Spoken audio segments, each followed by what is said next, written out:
تحت کی وراثت کا کوئی تنازع نہیں، بلکہ مرتینہ کو ہم روم کی ملکہ تسلیم کر چکے ہیں۔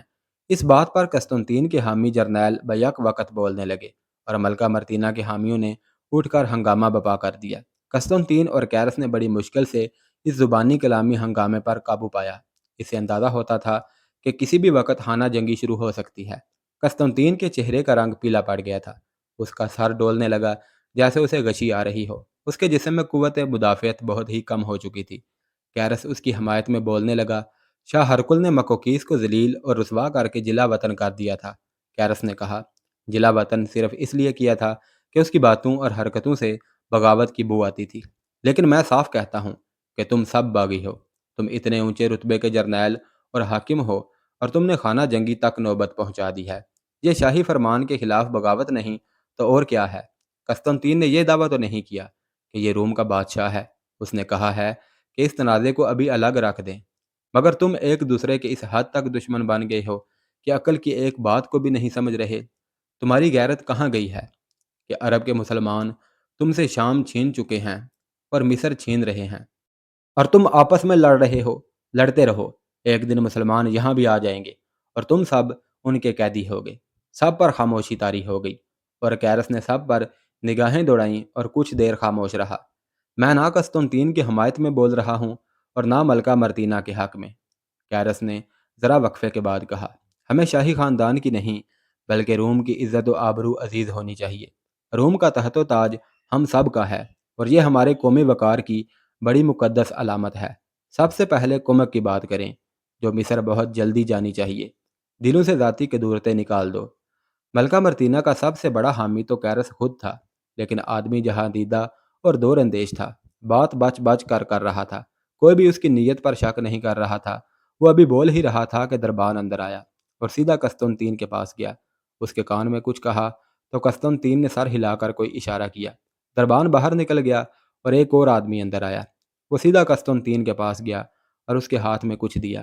یہ کوئی اہم آدمی ہی ہو سکتا تھا، ورنہ اس طرح کے اجلاس میں کسی کو اندر آنے کی اجازت اور جرت نہیں ہوتی تھی۔ یہ جو آدمی اندر آیا تھا قاصد تھا، جو مصر سے جنرل تھیوڈور کا پیغام لایا تھا۔ قسطنطین پیغام پڑھنے لگا تو اس کا رنگ جو پہلے ہی پیلا پڑ گیا تھا لاش کی مانند ہو گیا اور پیٹھ پیچھے لگائی جیسے نڈھال ہو گیا ہو۔ حاضرین سمجھ گئے کہ یہ پیغام ہے اور کوئی اچھی خبر نہیں۔ تم لوگ آپس میں لڑتے رہو، قسطنطین نے ایسی آواز میں کہا جو بے جان سی تھی اور اس میں ہلکا سا لرزہ بھی تھا۔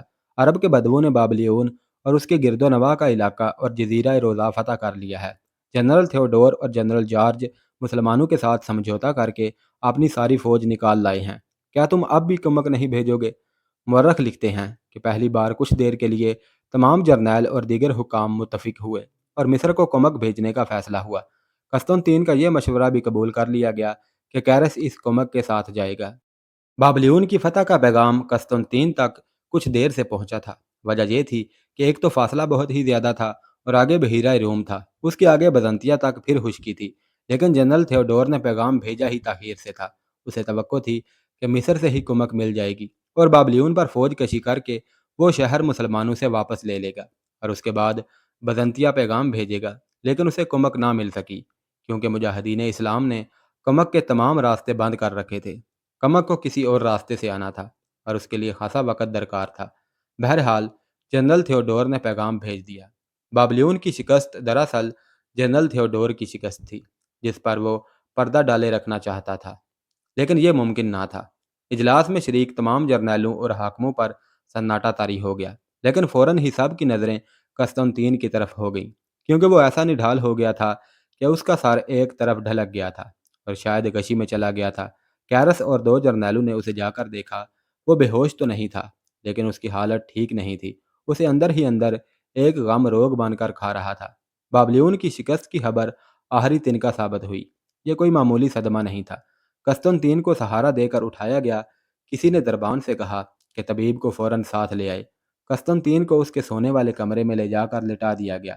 قرآن کا ہر ایک فرمان ہرکل اور اس کے شاہی خاندان پر پورا اتر رہا تھا۔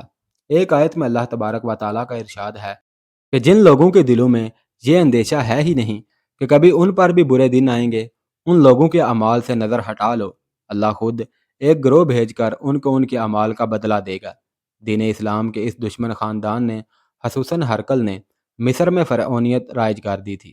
اس نے عیسائیت کے نام پر اپنا مذہب بنا کر نافذ کر دیا تھا اور اسے قتل و غارت کے ذریعے لوگوں سے منوایا تھا۔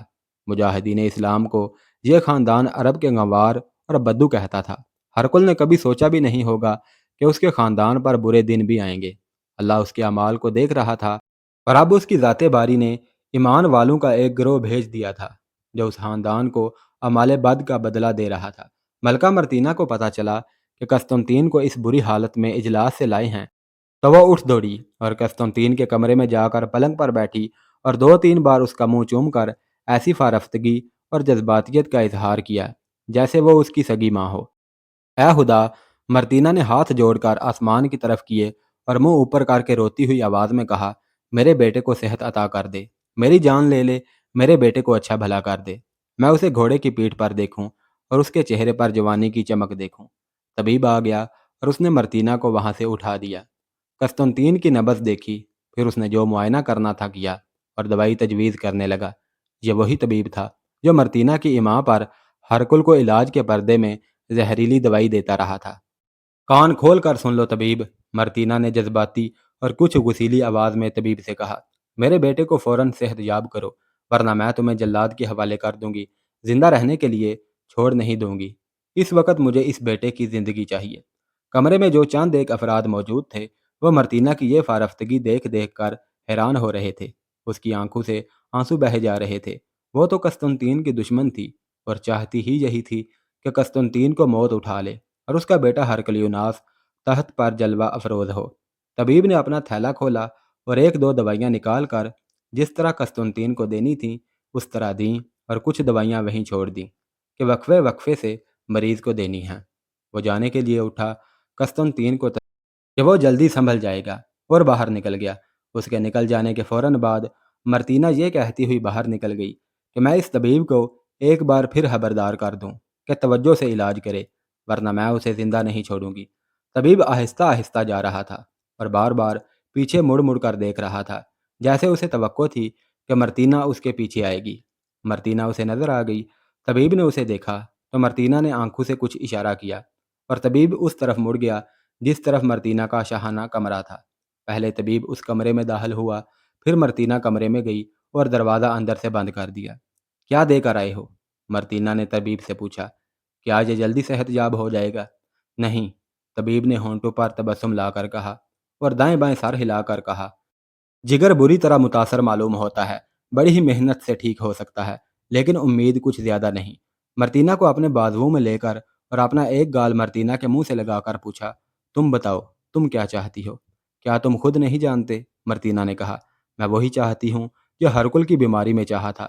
اس کا بھی وہی علاج کرو، اسے جلدی اس کے باپ کے پاس پہنچا دو، اگلے جہان میں باپ اسے تخت پر بٹھائے گا۔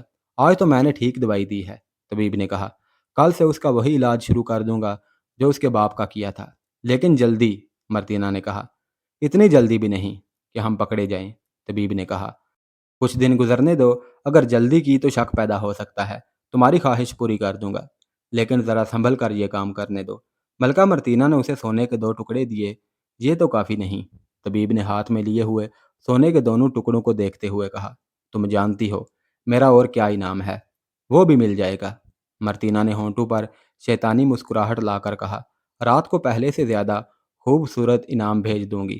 چند مورخوں نے لکھا ہے کہ یہ طبیب 7-8 دن قسطنطین کا علاج کرتا رہا، خود آ کر اسے دوائیاں اور ہدایات دیتا رہا اور ساتھ ہی یہ تسلیاں بھی کہ وہ جلدی صحت یاب ہو جائے گا۔ علاج کا تو نام ہی تھا۔ یہ طبیب قسطنطین کے جسم سے آہستہ آہستہ جان نکال رہا تھا۔ ایک روز طبیب نے دوائیاں دیں تو مرتینہ بھی وہاں موجود تھی اور ہر روز کی طرح طبیب کو قتل کروا دینے کی دھمکیاں دے رہی تھی۔ طبیب یوں دبکا ہوا مرعوبیت کی حالت میں سر جھکائے ہوئے تھا جیسے وہ خوف زدگی کی حالت میں ہو۔ میں شاید صحت یاب نہ ہو سکوں، قسطنطین نے نحیف آواز میں کہا، میرا روگ جسمانی نہیں، میرے دل نے جو زخم کھائے ہیں ان کا کوئی علاج نہیں۔ مرتینہ اس کے اوپر جیسے گر ہی پڑی ہو، غم سے نڈھال اور بے حد جذباتی ہو کر قسطنطین کا منہ چومنے لگی۔ یوں نہ کہو بیٹا، مرتینہ نے آنکھوں میں آنسو لا کر کہا، میرا جگر اس طرح نہ کاٹو، میں تمہارے لیے اپنی جان دے دوں گی۔ طبیب قسطنطین کو یقین دلا رہا تھا کہ وہ بالکل صحیح طور پر صحت یاب ہو جائے گا۔ اور اپنے دل پر مایوسی کا بوجھ نہ ڈالے۔ قسطنطین کے لیے اگر کوئی دلی اور روحانی طور پر غمگین تھا تو وہ اس کا جوان سال بیٹا کوستانس تھا۔ وہ جانتا تھا کہ اس کا باپ غم میں گھل رہا ہے اور یہ غم اسے لے ہی بیٹھے گا۔ ہرکل نے جس طرح قسطنطین کو تعلیم و تربیت دی تھی، اسی طرح قسطنطین نے کونستانس کو بھی تعلیم دلوائی اور فن حرب و ضرب کا بھی ماہر بنایا اور سلطنت کے نشیب و فراز سمجھنے کے بھی قابل بنا دیا تھا۔ یہ بھی ایک غم تھا جو قسطنطین کو کھا رہا تھا۔ تحت و تاج کا صحیح وارث کونستانس ہی ہو سکتا تھا، لیکن مرتینہ ایک چٹان بن کر راستے میں آ گئی تھی۔ اس کا شہزادہ اور آوارہ بیٹا ہرکلیوناس تحت تو دور کی بات ہے، شاہی محل میں رہنے کے بھی قابل نہیں تھا۔ باپ کی بیماری کی وجہ سے کونستانس میریا سے نہیں مل سکا تھا۔ میریا شاہی حرم کی لڑکی تھی، لیکن اسے معلوم ہی نہیں تھا کہ قسطنطین کسی تشویش ناک مرض میں مبتلا ہے۔ اسے معلوم ہو ہی نہیں سکتا تھا، کیونکہ بادشاہ کی بیماری کی خبر باہر نکلنے ہی نہیں دی جاتی تھی۔ یہ بادشاہوں کا رواج تھا۔ ایک روز شاہی حرم کی ایک ادھیڑ عمر ملازمہ کونستانس کے پاس آئی اور سرگوشی میں میریا کا یہ پیغام دیا کہ آج رات اسی وقت اور اسی جگہ آ جائے۔ ایک دوسرے کو دیکھے بہت دن گزر گئے ہیں۔ کونستانس نے اس ملازمہ کو کچھ انعام دے کر کہا کہ میریا کو بتا دے کہ میں آ جاؤں گا۔ رات کونستانس شاہی باغ کے اس گوشے میں چلا گیا جہاں وہ اور میریا بہت دیر ایک دوسرے میں گم رہتے تھے۔ ان کی محبت روحوں میں اتری ہوئی تھی۔ کونستانس کو دیکھ کر میریا اس طرح اس کے ساتھ چپک گئی جیسے ماں کو اس کا گم شدہ بچہ مل گیا ہو۔ میریا نے محسوس کیا کہ کونستانس کچھ پریشان اور مایوس سا لگتا ہے۔ اس سے الگ ہو کر پوچھا کہ وہ اس کے پاس آ کر اداس اور مایوس کیوں ہو گیا ہے۔ کونستانس نے بتایا کہ اس کا باپ بیمار پڑا ہے اور روز بروز اس کی حالت بہتر ہونے کی بجائے بگڑتی جا رہی ہے۔ میریا نے بے تابی سے ایک ہی بار کئی سوال پوچھ لیے، بیماری کیا ہے، کب سے ہے وغیرہ، اور آخر میں پوچھا کہ علاج کس کا ہو رہا ہے۔ اسی طبیب کا، کونستانس نے جواب دیا۔ اسے تم جانتی ہو، جس نے میرے دادا ہرکل کا علاج کیا تھا۔ نہیں نہیں، میریا نے تڑپ کر اور کونستانس کے کندھے جھنجھوڑ کر کہا، اس طبیب کو فوراً ہٹا دو اور دوسرے کسی طبیب کا علاج کراؤ۔ تم نے پہلے میری بات پر یقین نہیں کیا تھا اور ٹال گئے تھے۔ یہ طبیب جب شاہ ہرکل کا علاج کر رہا تھا تو میں نے تمہیں بتایا تھا کہ وہ شاہ ہرکل کو غلط دوائیاں دے رہا ہے، اور شاید یہ دوائیاں زہریلی بھی ہیں۔ میں آج بھی یقین سے کہتی ہوں کہ شاہ ہرکل کو اسی طبیب نے زہریلی دوائیں دے کر مار ڈالا تھا۔ اب وہ تمہارے باپ کو بھی ایسی ہی دوائیوں سے مار ڈالے گا۔ یہ ملکہ مرتینہ کی سازش ہے۔ تمہارے باپ کو مروا کر وہ اپنے بیٹے کو تخت پر بٹھائے گی۔ تمہارا باپ ہی تو اس کے راستے کی آخری رکاوٹ ہے۔